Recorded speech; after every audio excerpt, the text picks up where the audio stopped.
Hello students, how you all. तो सबसे पहले आपका स्वागत है माइडस एजुकेशन में। और मेरा नाम है विकास। जैसा कि आप मुझे जानते हैं, आप सब लोग मेरे फेवरेट स्टूडेंट्स हैं। बहुत दिनों से बच्चे बात कर रहे थे, मेरे पास मैसेज आ रहे थे, रेगुलर कॉल्स आ रहे थे, सर आप ग्रामर की क्लास कब शुरू करेंगे, कब आप जेल प्रेरी, एमपीएसआई, सीजीएल, सीएचएसएल की हमें पढ़ना है, आपका की क्लास कब शुरू होगी। तो अब बहुत जल्दी मैं शुरू करने वाला हूं, लेकिन उसके भी पहले आज आप मुझसे सीखिए कंसेप्ट ऑफ इंग्लिश ग्रामर। यानी आज मैं आपको कोई ऐसी बात नहीं करूंगा कि आप वोकैब पढ़ो, आप न्यूज़पेपर पढ़ो। आज मैं आपसे बात करने वाला हूं कि ग्रामर सीखिए। चलिए आज हम स्टार्ट करेंगे। बहुत ही इंटरेस्टिंग होने वाली आपकी क्लास। एक छोटी सी क्लास है, लेकिन इस क्लास को अगर आपने आज पूरी देख लिया तो मैं ये बोलूँगा कि आपको इंग्लिश का बेसिक कंसेप्ट क्लियर हो जाएगा। किसी को भी आप इंग्लिश के ग्रामर के कंसेप्ट के बारे में बता देंगे कि देखो क्या क्या चीज़ होती है एक पार्ट्स ऑफ स्पीच में, क्यों ग्रामर हमें ज़रूरी है और इंग्लिश कैसे इम्प्रूव करना है। ठीक है, तो आज की क्लास बहुत इंटरेस्टिंग, और देखिए हम क्या क्या करने वाले हैं। बस पूरी क्लास एंड तक देख लीजिएगा। तो चलिए स्टार्ट करेंगे हम आज की क्लास। सबसे पहले बात करते हैं कंसेप्ट ऑफ इंग्लिश ग्रामर। देखो कंसेप्ट ऑफ इंग्लिश ग्रामर या इंग्लिश ग्रामर क्या है, उसके भी पहले हम जानने की कोशिश करते हैं कि भाई इंग्लिश क्या है। इंग्लिश एक लैंग्वेज है, जैसा कि मैं जानता हूं और आप भी जानते हैं। देखो मैं कोई बहुत इन डेप्थ ग्रामर के क्लिष्ट कठिन रूल के बारे में बात नहीं कर रहा हूं। हम सरफेस लेवल पर लैंग्वेज को समझने की कोशिश करेंगे कि लैंग्वेज आपको मेरी आसान भाषा में कैसे समझ में आए। इंग्लिश एक लैंग्वेज है, सिंपल।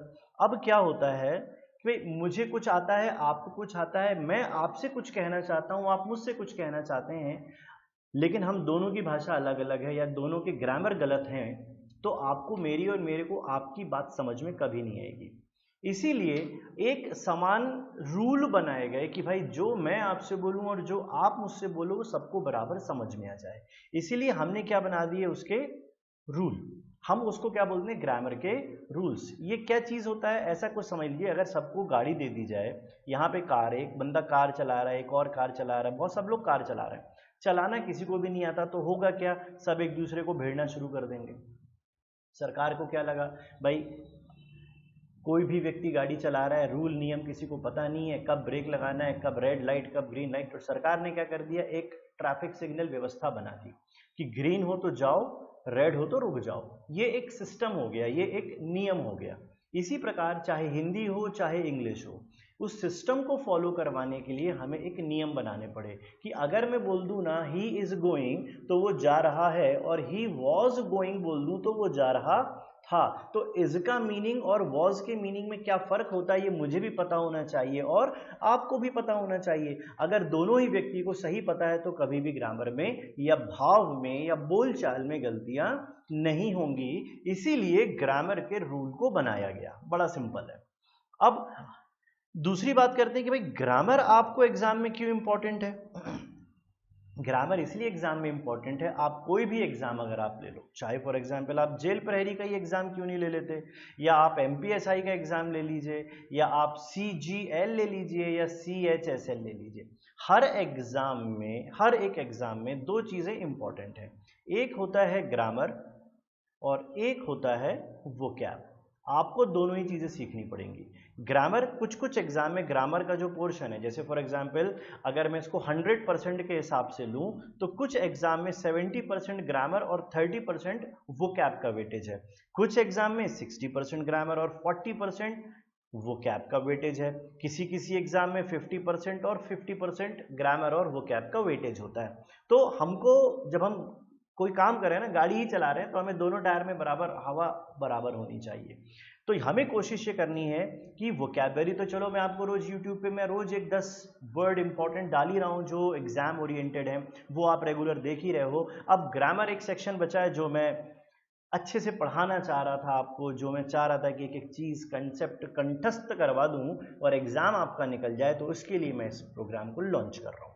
अब ग्रामर इसलिए जरूरी है क्योंकि हर एग्जाम में ये आता है।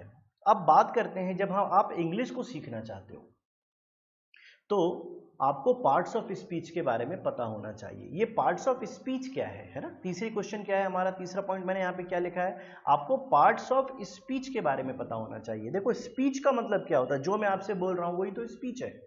अब इसमें क्या क्या हो सकता है और क्या क्या नहीं हो सकता हम ये सीखेंगे बिल्कुल आसान भाषा में। तो आप बने रहिए इस वीडियो में। अब मैं आगे आपको लेके चल रहा हूं कि पार्ट्स ऑफ स्पीच की पहले सब छोटी सी डेफिनेशन ले लेते हैं, फिर हम उसे हटा देंगे, फिर हम वो पढ़ेंगे जो मैं समझाने की कोशिश कर रहा हूं। पहले डेफिनेशन देख लीजिए कि a category to which a word is assigned, एक ऐसी कैटेगरी, शब्दों का ऐसे संकलन, एक के बाद एक के बाद एक के बाद शब्द लिखे हैं, उसको ऐसे असाइन करो, कौन सा शब्द पीछे और कौन सा शब्द आगे, किस शब्द के पीछे कौन सा शब्द जमाना है, in accordance with the syntactic function, मतलब उसको प्रॉपर मीनिंग के साथ। इसके लिए हमें जरूरत होती है पार्ट्स ऑफ स्पीच की। और ये पार्ट्स ऑफ स्पीच क्या क्या होते हैं समझते हैं। Noun, pronoun, adjective, determiners, verb, adverb, preposition, conjunction और इंटरजेक्शन। ये सारी की सारी चीजें अगर आपके किसी सेंटेंस में है या आपके भाषा में है तो मैं आपको और आप मुझे जो समझाएंगे ना वो बिल्कुल सही समझ में आएगा। तो अब हम स्टार्ट करते हैं कि कंसेप्ट ऑफ ग्रामर में पार्ट्स ऑफ स्पीच की क्या आवश्यकता है और ये कैसे काम करता है। ठीक है, तो चलिए नेक्स्ट स्लाइड पे चलते हैं और अब यहां से सारी ग्रामर की बात खत्म करके हम सिर्फ नॉर्मल कंसेप्ट पे बात करते हैं। अब मैं और आप आम बोलचाल में समझेंगे। देखो, अगर आपको ग्रामर समझनी है तो सिर्फ दो चीजों को समझ लीजिए, ग्रामर अपने आप समझ में आती है। एक होता है नाउन, एक होता है वर्ब, ये तो आप जानते ही हैं। अब डेफिनेशन भी छोड़ दीजिए, मैं कोई बुकिश बात नहीं कर रहा हूं, सिर्फ समझने की बात करनी है। नाउन क्या होता है आप पहले ये जानने की कोशिश करिए। अब सबसे पहले आप क्या करेंगे, नाउन क्या होता है, आप अपने कमरे में जहां कहीं भी आप बैठे हुए हैं, जहां भी आप मोबाइल में लैपटॉप में पढ़ रहे हैं, अपने कमरे में चारों तरफ देखिए आपको क्या क्या नजर आता है। सबसे पहले देख लीजिए आपको क्या नजर आया। शायद आपको वहां पंखा नजर आ रहा होगा, ठीक है। आप जहां बैठे होंगे शायद आपको टीवी नजर आ रही होगी, या आपको वहां पे कुर्सियां नजर आ रही होंगी, आपको वहां पे टेबल नजर आ रहा होगा, आपको वहां पे किताब नजर आ रही होगी, आपके हाथ में पेन है, शायद दीवार पर एक घड़ी भी होगी। ठीक है, जो भी आपको नजर आता है, जो भी नजर आता है, हम उसी को क्या बोलते हैं, नाउन कहते हैं। ज्यादा कंफ्यूजन होने की या कंफ्यूज होने की बात नहीं, सिंपल सा डेफिनेशन, मेरा डेफिनेशन समझ लीजिए। हमें जो नजर आता है या हमें महसूस होता है और हम उसका नाम जानते हैं, हम उसको नाउन कहते हैं। बड़ा सिंपल है। जो हमें नजर आता है या हमें महसूस होता है, जैसे दुख दर्द महसूस हो रहा है और हम उसका नाम जानते हैं, तो हम उसको क्या बोलेंगे, नाउन बोलेंगे। ठीक है, तो सबसे पहले नाउन समझ लीजिए। पार्ट्स ऑफ स्पीच में सबसे पहले कौन आ गया, नाउन आ गया। नाउन क्या होता है, हमें जो नजर आता है। अभी मैं इसके अंदर नहीं जा रहा हूं, नाउन के अंदर नहीं जा रहा हूं, वो मैं आगे जब क्लास पढ़ाऊंगा तब आपको लेके चलूंगा। अभी सिर्फ सरफेस में समझ लीजिए कि कंसेप्ट क्या है। किसी को भी आप यूं बता दोगे इंग्लिश में कि ये चीजें होती हैं, तो पहली बात क्या हो गई, हमें जो नजर आता है हम उसे क्या कहते हैं, आपको उसका नाम पता होना चाहिए। जैसे ये पेन है तो ये नाउन है। लड़का आपको नजर आया, ये नाउन है। अब लड़के का नाम हो गया, मान लेते हैं इसका नाम क्या हो गया, राम। या लड़की है तो हमने क्या बोल दिया, रवीना। ठीक है, तो ये क्या हो गया, नाउन हो गया। अब नाउन से आता है प्रोनाउन।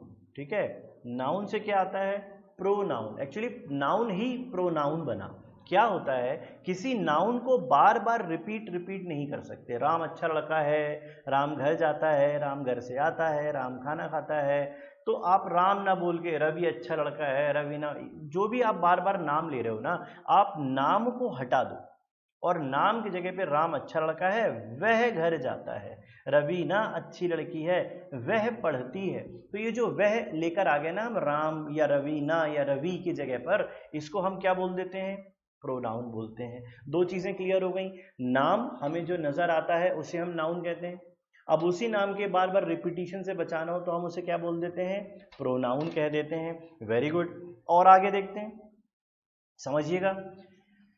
अब क्या हुआ, आपको सबसे पहले वो पंखा नजर आया था जो नाउन में था, ठीक है। अब ये पंखा क्या होता है, घूमना शुरू होता है। आप एक बात देखो, जमीन है, इसमें एक बीज है, बीज में अंकुरण हो गया, अंकुरण से दो पत्तियां निकली, धीरे धीरे वो पत्तियां और ज्यादा हो गई, फिर वो और ज्यादा हो गया, फिर वो और पेड़ बढ़ता गया। ऐसे करते करते करते करते करते करते वो एक दिन पौधा क्या बन गया, पेड़ बन गया। ठीक है, आपने पहाड़ में देखा, आपको एक सूरज था, फिर धीरे धीरे सूरज ऊपर आ गया, फिर 12 बज गए, सूरज और ऊपर आ गया। ठीक है, आपने कुछ महसूस या नोट किया? ये जो पंखा था ये नाउन था। ये पंखा क्या कर रहा है आपको पता है? घूम रहा है।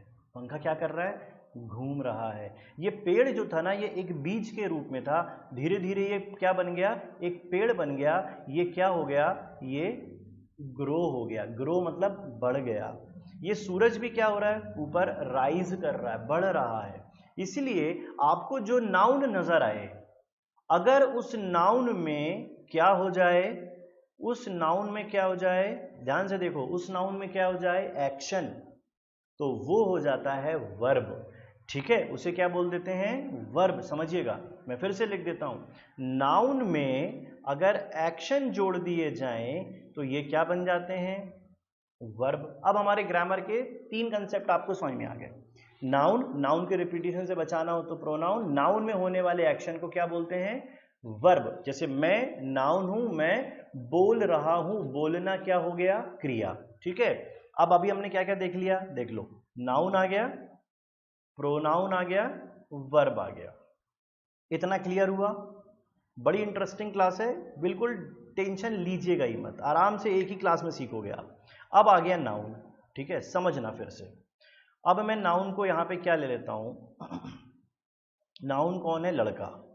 ठीक है, इसका नाम है राज या राम या रवि या श्याम, जो आपको नाम अच्छा लगे। अब मैंने कहा भाई ये जो लड़का है ये आपको कैसा लग रहा है? ठीक है, ये लड़का कैसा है? आपने कहा सर इसकी हाइट तो ज़्यादा है, या इसकी हाइट कम है, या बल्ब है तो ये बड़ा है या बल्ब छोटा है, ये पेड़ बड़ा है ये पेड़ छोटा है। ठीक है, तो जो भी आपने देखा उसे तो नाउन कहते हैं, लेकिन देखने के बाद उस नाउन के बारे में आप क्या बताओ? वो हिंदी में लिख दे रहा हूं, वो कैसा या कैसी है। कैसा या कैसी, अगर आप ये बता दो, पेन कैसा है? अच्छा है। घर कैसा है? बड़ा है। ठीक है, तो जैसे ही आपने ये बताया कैसा या कैसी, ये बन गया एडजेक्टिव। ये क्या बन गया? एडजेक्टिव। इसे क्या बोलते हैं? एडजेक्टिव। जो भी नाउन आपको नजर आता है उस नाउन की विशेषता बता दो तो वो क्या बन जाता है? एडजेक्टिव। ठीक है, उसे क्या बोल देते हैं? एडजेक्टिव। और एक खास बात, ये जो नाउन है, एडजेक्टिव हमेशा नाउन के पहले लिखना चाहिए। जैसे फॉर एग्जाम्पल आपने कहा बॉय, तो कैसा लड़का है? लंबा, तो आप बोलोगे टॉल बॉय। हालांकि ए भी आएगा उसमें आर्टिकल, फिलहाल मैं आर्टिकल पे नहीं जा रहा हूं क्योंकि हमारे पार्ट ऑफ स्पीच में नहीं है। तो टॉल बॉय यानी लंबा लड़का। तो लड़के की विशेषता, नाउन की विशेषता अगर कोई बता दे तो हम उसको एडजेक्टिव कहते हैं। Got the idea? तो टॉल क्या हो गया? एडजेक्टिव। अब हम यहां पे लिख देते हैं एडजेक्टिव। इतना क्लियर हुआ? और देखिए, एक ही क्लास में सब सीखने वाले हैं दोस्तों। अब हम नाउन में एक्शन लिया तो हो गया वर्ब, नाउन की विशेषता बता दी तो हो गया एडजेक्टिव। ठीक, इतना तो क्लियर है?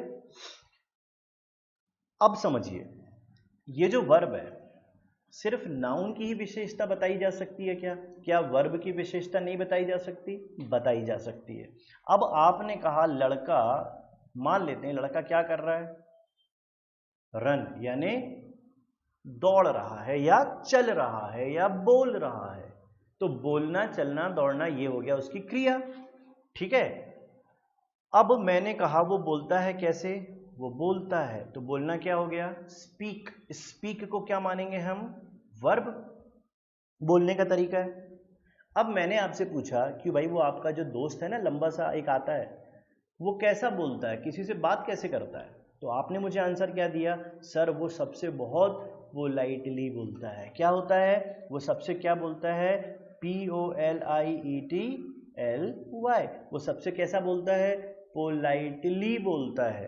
पोलाइटली यानी, पोलाइट बोलना मतलब बहुत ही विनम्रता पूर्वक या विनम्रता से बोलने का तरीका पोलाइट है उसका। ठीक है, या कुछ लोग रूडली भी कह सकते हैं, RUDELY, रूडली। रूडली बोलना मतलब रफ तरीके से, रूखे तरीके से बोलना, बिल्कुल भी विनम्र नहीं होना। तो अब बोलने की क्रिया लड़के की क्रिया नहीं है, उसके एक्शन की क्रिया है। तो जब हम एक्शन की वैल्यू को दिखाएं, स्पीक क्या है, एक एक्शन, और जब हम एक्शन की वैल्यू दिखा दें तो वो बन जाता है एडवर्ब। क्या हो जाता है, एडवर्ब। समझ लेना, नाउन एक होता है, नाउन हमें जो दिखता है, वो नाउन क्या एक्शन करता है, हम उसे वर्ब कहते हैं। दो चीजें आ गई। अब नाउन की विशेषता दिखाओगे तो एडजेक्टिव, और वर्ब की विशेषता दिखाओगे तो एडवर्ब। तो आपने क्या क्या सीख लिया, अभी देखो आप, नाउन सीख लिया, प्रोनाउन सीखा, वर्ब सीखा, एडजेक्टिव सीखा। अब यही एडजेक्टिव को मैं इधर लिख देता हूं, नाउन के पहले कौन लिख देते हैं, एडजेक्टिव को, और वर्ब के बाद लिखा जाता है एडवर्ब। समझिए, मैंने पोलाइटली स्पीक नहीं बोला, मैंने क्या बोला, ही प्रोनाउन है, speaks politely, he speaks politely, he politely speaks नहीं, ये गलत हो जाएगा। एडवर्ब जब आपको वर्ब पे लगाना हो, या जब एडवर्ब वर्ब की विशेषता बताता है, तो एडवर्ब वर्ब के पीछे या वर्ब के बाद आता है। तो हमने पार्ट ऑफ स्पीच कौन कौन से देख लिया, अब आप देख लो, noun, pronoun, verb, adverb, adjective. इतने क्लियर हो गए। अब आप देखो, इसमें एक चीज आती है, डिटरमाइनर्स। ये डिटरमाइनर क्या होता है, डिटरमाइन भी नाउन को ही किया जाता है। अब आपके पास कोई चीज है, मान लेते चॉकलेट है, तो चॉकलेट क्या है, आपको दिख रही है ना, इसको नाउन बोलेंगे, खाओगे तो वर्ब होगी। लेकिन अब आपके पास चॉकलेट है, और छोटी छोटी टॉफियां हैं, मान लेते हैं, चॉकलेट नहीं है, टॉफी हैं, छोटी छोटी कैंडीज आती हैं। आपका क्लास में आपका बर्थडे है, और आपके फादर ने कहा कि बेटा आज तुम्हारा बर्थडे है, तो क्लास में सभी बच्चों को ये जो टॉफी है, जो कैंडीज है, वो बांट देना। तो आपने उसको बांटना शुरू किया, तो आपने क्लास के सभी बच्चे, जैसे 100 बच्चे थे या 50 बच्चे थे या 20 बच्चे थे, सबको एक एक बांटा। तो जो एक एक बांटने का तरीका है ना, सब बच्चों को एक एक चॉकलेट दी, अपनी मैडम को दो कैंडीज दी, और अपने सबसे प्यारे दोस्त, सबसे सगे दोस्त को, जो आपका सबसे पक्का दोस्त है, उसको 3 टॉफियां दी। और जो आपसे लड़ाई करता है, आपसे बात नहीं करता, आपने उसको चॉकलेट या टॉफी एक भी नहीं दी, क्योंकि अपन छोटे में ऐसे ही करते हैं। तो आपने किसी को भी नहीं दी। तो जो बांटने वाले शब्द आए ना, ये नाउन को डिफाइन करते हैं। ये भी एक प्रकार से वो नाउन कैसा है, तो हम उसको डिटरमाइनर्स कहते हैं। डिटरमाइनर में हम ऐसे ही शब्दों को पढ़ते हैं जिसमें हम नाउन को डिफाइन कर सकते हैं। जैसे फॉर एग्जाम्पल समझते हैं, जैसे आप यहां पे देखो, मैं यहां हटा देता हूं, आप यहां देखो, आपने कहा नाउन को बांटा है, सब में बांट दिया, तो मैंने कहा each, every, either, neither, none, all, whole. तो ये वाले जो शब्द होते हैं ना, इनको क्या माना जाता है, डिटरमाइनर, क्योंकि ये नाउन को उस हिसाब से बांट देते हैं। तो ये भी हमारे पार्ट्स ऑफ स्पीच का तरीका है। इसके बाद पार्ट्स ऑफ स्पीच में जो चीज आती है, हम उसे कहते हैं कंजंक्शन। क्या बोलते हैं, कंजंक्शन। ठीक है, मैं यहां पे ऊपर लिख देता हूं, कंजंक्शन।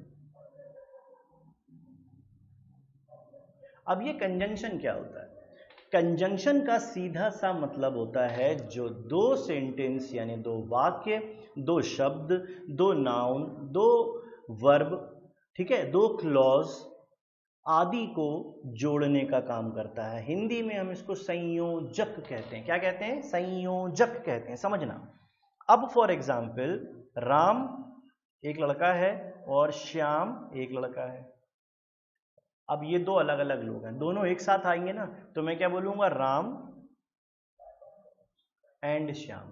तो ये जो एंड है, कौन, एंड, ये है कंजंक्शन। तो जब भी आपको दो वाक्य मिलें, दो सेंटेंस मिलें, उनको आप जोड़ोगे कैसे, यहां एक सेंटेंस होगा, यहां पर एक सेंटेंस होगा, इनको जोड़ने के लिए भी तो कुछ शब्द चाहिए, जैसे एंड, और, बट, है ना, ये वाले जो वर्ड हैं, इनको हम क्या बोल देते हैं, इनको हम कहते हैं कंजंक्शन। यहां तक क्लियर हुआ। तो हमने कौन कौन से शब्द सीखे, देखो, नाउन जो नजर आता है, नाउन को रिपीटिशन से बचाना हो तो प्रोनाउन, नाउन में होने वाले एक्शन को वर्ब, वेरी गुड। नाउन कैसा है, कैसी है, एडजेक्टिव। वर्ब कैसा है, पंखा घूमता है, तेज घूमता है, धीरे घूमता है, ये एडवर्ब। पंखा तो नाउन है, घूमना क्रिया है, लेकिन तेज और धीरे ये क्या हो गया, उसकी एडवर्ब। कंजंक्शन क्या हुआ, दोनों को जोड़ दो। डिटरमाइनर क्या हुआ, वो नाउन को डिस्ट्रीब्यूटिव फैक्टर में हमने ढूंढ लिया, ऑल, सम, एनी, मच, ये वाले जब हम शब्द लेके आएंगे तो हम उसे डिटरमाइनर्स कहेंगे। फिर हम देखते हैं आगे क्या होता है, ठीक है। ओ सॉरी, अब बचा आपका एक वर्ड प्रीपोजिशन और एक बचा आपका कंजंक्शन। अब आप देखो प्रीपोजिशन और इंटरजेंक्शन, जो चीजें बची। प्रीपोजिशन क्या होता है?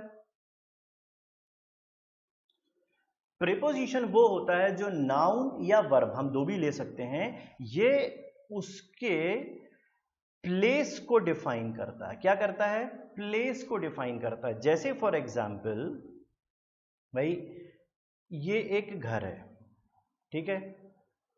अब आप इस घर के अंदर हो या इस घर के बाहर हो या इस घर से दूर हो या आप घर की तरफ जा रहे हो या घर से आ रहे हो, ये मैं कैसे दिखाऊंगा भाई? ये भी तो जरूरी है ना।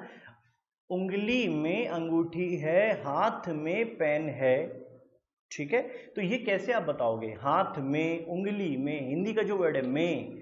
तो इसी प्रकार इंग्लिश के वर्ड होते हैं, उन्हें हम क्या बोल देते हैं? प्रीपोजिशन। ये भी ग्रामर का एक इंपॉर्टेंट चैप्टर है, हर एग्जाम की जान है, क्योंकि 3 से 4 क्वेश्चन हर एग्जाम में आते हैं। तो इसमें कौन से शब्द आते हैं? जैसे इन यानी अंदर, एट स्थान को दिखाएगा, ऑन यानी जब एक वस्तु किसी चीज के ऊपर रखी हो, जैसे बॉल टेबल पर रखी है तो मैं बोलूंगा ball is on the table. On ना होकर ये अपॉन भी तो हो सकता है, अपॉन कहला देगा। तो ये जो वर्ड होते हैं ना, अभी मैं इसके डिटेल में नहीं जा रहा हूं, ध्यान देना, अभी मैं आपको सिर्फ कंसेप्ट बताने की कोशिश कर रहा हूं। तो ये जो शब्द होते हैं ये होते हैं, क्या होते हैं? प्रीपोजिशन। Got the idea? अब देखिए इंटरजेंक्शन। इंटरजेंक्शन क्या होते हैं? ये बेसिकली कहीं ना कहीं ये चिन्हों के बारे में बात करते हैं। जैसे क्वेश्चन मार्क आप लगा दो। अब जैसे मैंने कहा भाई व्हाट इज योर नेम, तुम्हारा नाम क्या है, और मैं यहां पे फुल स्टॉप लगा दूं तो ये मीनिंग को बिगाड़ देगा। ये मैंने पूछा नहीं है बल्कि बोला है तुम्हारा नाम क्या है, ये बोला है ना कि पूछा है। जब तक कि आप इसमें क्वेश्चन मार्क नहीं लगा देते या आपने कहा वाओ, भाई वाओ बोला है तो फीलिंग भी तो आए, ये जो चिन्ह है ना ये कहीं ना कहीं इंटरजेंक्शन का काम है, ठीक है। Got the idea? तो ये सारी की सारी चीजें इसकी इन डेप्थ है। अब मैं आपको एक सेंटेंस समझा रहा हूं, उसमें समझने की कोशिश कीजिएगा। राम या Raj plays football in his house very carefully. इसको समझिए, इसमें क्या क्या है आप जरा ढूंढ के दिखाइए। देखो राज कौन है? लड़के का नाम। ये कौन हो गया? नाउन।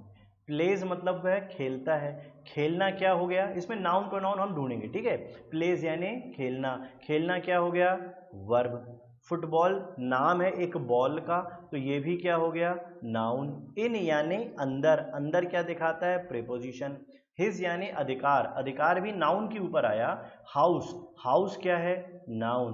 केयरफुली और वेरी, यहां केयरफुली जो है ना ये वर्ब को करता है, कैसे? ध्यान से खेलता है, ध्यान से।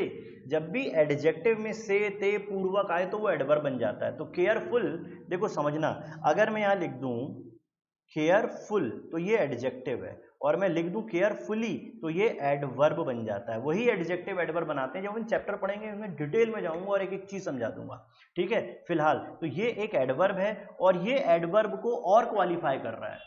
वेरी जो कर रहा है वो केयरफुली को और ज्यादा, बहुत ध्यान से, लंबा, बहुत लंबा, बहुत बहुत लंबा लड़का। या आपने VVIP सुना होगा, पी तो आपने सुना होगा पर्सन, IP भी सुना होगा इंपॉर्टेंट पर्सन, VIP सुना होगा वेरी इंपॉर्टेंट पर्सन, फिर इससे सुना होगा वेरी वेरी इंपॉर्टेंट पर्सन। तो ये P क्या है? पर्सन। पर्सन क्या है? नाउन। इंपॉर्टेंट क्या है? एडजेक्टिव। वेरी क्या है?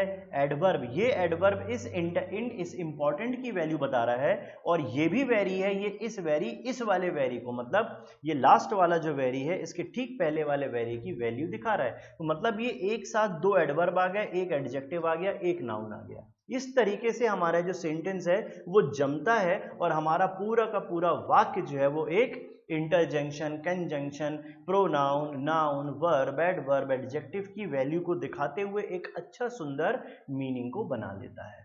यहां पर आपको ये कंसेप्ट मैंने पूरा बेसिक कंसेप्ट समझाने की कोशिश की है, जो इंग्लिश में noun, pronoun, verb, adverb, adjective क्या होते हैं, इनको समझाने की कोशिश की है। ठीक है, तो अगर आपको ये क्लास कैसी लगी, अच्छी लगी या बुरी लगी, मुझे ज़रूर बताइए। तो मैं इंतज़ार करूंगा आपके रिव्यू के लिए। अगर आपको मुझसे कोई और भी क्वेरीज लेनी है या इस क्लास में अब आगे की कंटिन्यूएशन चाहते हैं और एक एक क्लास आप चाहते हैं मैं आपको डिटेल में समझाऊं, तो आप मुझे नीचे स्क्रॉल में चल रहे नंबर पर जल्दी से कांटेक्ट कर लीजिए। मैं आपको आगे बताने वाला हूं किस तरीके से हम क्लास में डिटेल में चलेंगे। तो ठीक है, मिलते हैं फिर एक नए वीडियो में कंसेप्ट ऑफ इंग्लिश ग्रामर के साथ। चलिए, बाय बाय।